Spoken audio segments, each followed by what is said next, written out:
Superman and Lois Season 3, Episode 12, the penultimate episode of this season, and the first episode we can talk about after the announcement of Season 4. Now, I talked about it on my podcast the other day. Season 4 is happening. Reduced budget, we're losing 7 key cast members, so what are we realistically doing? What is any of this? We're gaining Michael Cudlitz, but it sucks to talk about because it's genuinely like, why? Why even do this again if we're not going to?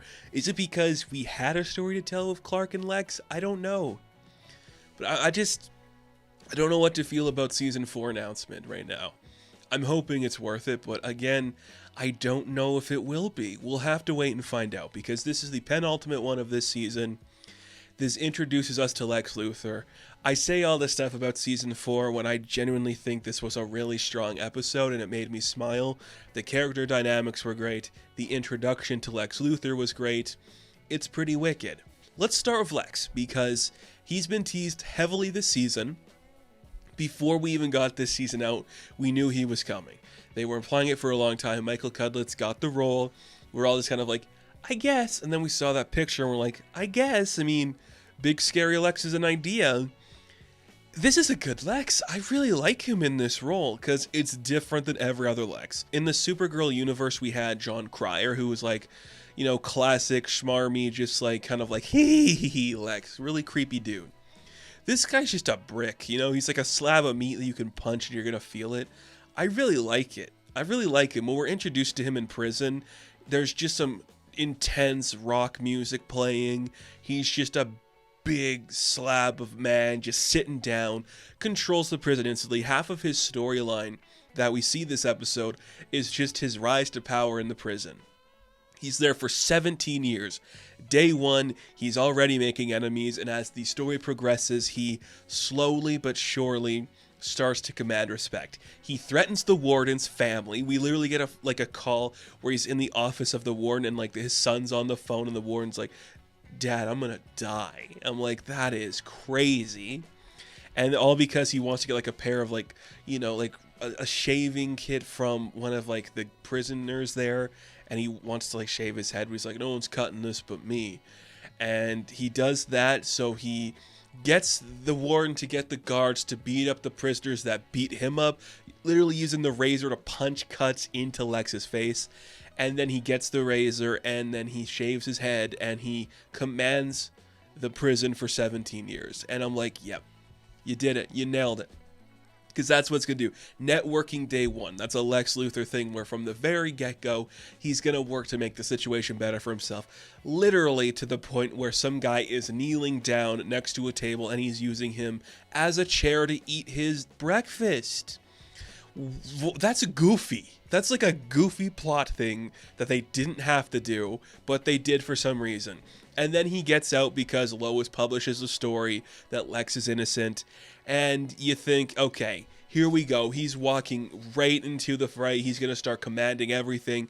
We're going to see this business tycoon take over. The other half of the episode is just this dude walking. He's just walking down this road. And the moment I saw him in like the farmland, I was like, okay, I know exactly where he's going.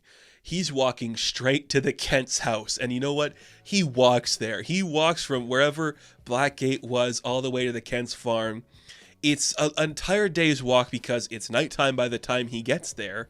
And Clark's like, we should find out where Lex is. Oh, he's outside our house. Amazing, intense stuff. And it just gives you a different presence than what Bruno Mannheim did. Like, Lex is here to take names. He's not playing right now, so he shows up. He's like, a lot's happened for all of us in that time. I lost 17 years of my life. You had a family. You got to be happy. And you should have listened to me when I said I was innocent, but you didn't. I love that it's about Lois. It's not about Clark or Superman. Superman's next on his hit list. That's next season. But right now, it's about Lois. And she's like, I'm not sorry for what I did. I'm sorry that it affected you in a way you weren't expecting, but my story was still sound. And he's like, your story was a lie. And unless you retire and never put pen into paper again, I'm going to come for you, which I love. That's crazy. This guy just shows up. The first thing he does when he gets out of prison is threaten Lois, and it's great. And in that moment, he sets himself apart from every other Lex. This guy was hardened by time in prison. He's here for vengeance, and it's great. And he is commanding the room. I want to look like that when I'm that age, you know, just a big guy who looks scary and is just delivering a great performance. When he just breaks down and Michael just goes, I lost everything because of you. My daughter won't even talk to me. And we know he's older because his daughter was 14 when he went in, and 17 years later, that's a full-grown woman. That's an adult. Crazy, crazy. I love it so much. He threatens them, his car pulls up, and he leaves, and he's like, show me what Bruno was doing, I need to see what's going on, and he finds Bizarro, just eating rats in the dirt. That's great. That's great. Like, I cannot complain about that. If that's the vibe we're getting for season 4, I do like it. Is that the vibe I think we're going to get for season 4? Probably not. That's cool stuff. And then the rest of this episode is just insane.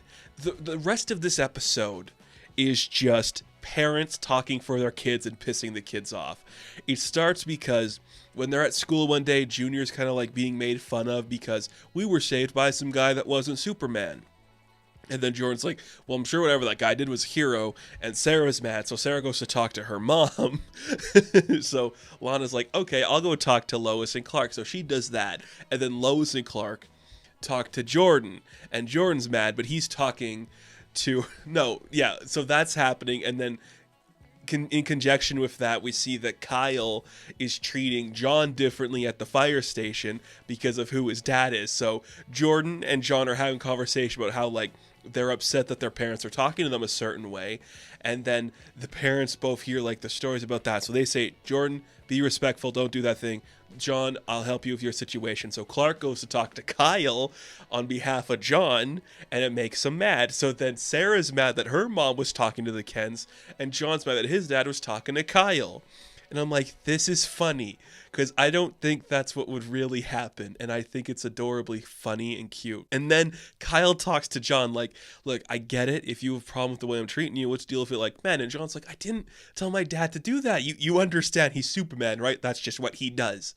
And it's beautiful, and it's funny, and it's intense, and Jordan gets really pissed off that he can't, like, you know, be a hero anymore, and he's starting to get like publicity because Junior went to the press, and there's like a reporter that was trained by Lois who's now like trying to talk about a new Superboy. Like, we gotta shut that shit down. And meanwhile, you think that's all gonna be fine, you know, we're dealing with that stuff. It's the things we're talking about. Lex is just walking down the street, bip bap boom, tornado, big tornado outside of Smallville. Every main character's in a different location. Lana's protecting her people in her office. We see Sam is under a bridge and he's protecting people there. And then we see John is with Kyle at the fire station. They're not actively running around because the other characters in the fire station are putting on their gear to go deal with that. They're just like, oh, there's two things moving inside the sphere trying to knock it down. I think Kyle's gonna know that there's another super person in the family. Crazy. It's great. And Lois is alone, right? I think she's just like alone at home or at the office. I can't remember, but it's insane. And Sarah's at the restaurant because Jordan came to talk to her, and she's like, stop. You're being annoying and gross and creepy. And I can't disagree. What I really think is fascinating about what they've done to Jordan is completely change what we like about him to become the things we hate about him, where we like that he's crushing on Sarah and we appreciate what he's doing and he's trying. Well, now he's doing it for the wrong reasons. He's not doing it. He's upset because he's jealous and he wants the attention. And that is how the episode kind of ends for him, where he is suddenly seen across the world because he helps his dad in the tornado. His dad's pissed off about it. The tornado effects, they're fine. I can't complain, they're fine. But then Jordan lands where people can see him, and he starts taking pictures with everybody. And suddenly, well, Sarah's pissed that she's been harboring this secret that she really thinks she's going to eventually slip up and tell Junior about. Jordan's just standing by taking his picture of anybody. And I get it. There's no reason now, with everything we've seen happening in this story, that we would want Sarah and Jordan to get together, because he's been a really big tool. And yeah, I think there's something interesting to say about, like, he went from having these panic attacks where he couldn't talk to anybody to now he's the center of attention and he's obsessed with it and he's loving it. That's a de-escalation of some sorts for his character where he's no longer sympathetic but kind of a tool. But it's also just like, oh boy, how far are we going to go with this? Are we going to be happy for him, upset with him? Is he going to get a Superboy costume? I really hope this story doesn't end with, like, Clark revealing his identity to the world, because that would be pretty lame. But I think we might be headed that way, just because Jordan's now seeking attention and his dad's like, I'm done with you. Like, we can't deal with this now. You ruined this for everyone. Okay? Way to go, boy. Sarah hates you. Lana's pissed off at me. Kyle's pissed off at your brother. Everyone hates you now. Way to go, Jordan. You did it. You pissed off everyone that's a main character. Beautiful. And on top of all that, just a Bizarro eating rats, and Lex finds him, and boom, we might do a Doomsday. We might just do a weird Bizarro thing. I don't know. Big bald man scary. It's great. I mean, it worked well. This is a really strong episode of the show.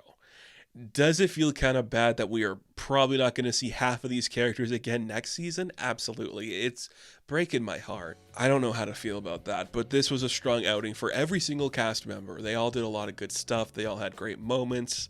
I liked it. I'm just worried for the future, and I think it's okay to be worried because this could fall apart pretty fast. I hope it doesn't, but it might. Probably will. Warner Brothers, Discovery, CW, all that crap. It sucks right now. And this is just going to be a dragged out season. We're just going to kill it probably, which sucks. But Michael Cudlitz has proven himself to be a good Lex. So that's something. Now, thank you all for watching this review. Be sure to like and subscribe to the channel. As always, you can check me out on Instagram, TikTok, and Twitter. And as always, I will catch you in the next one. Have fun. Stay safe. Good luck.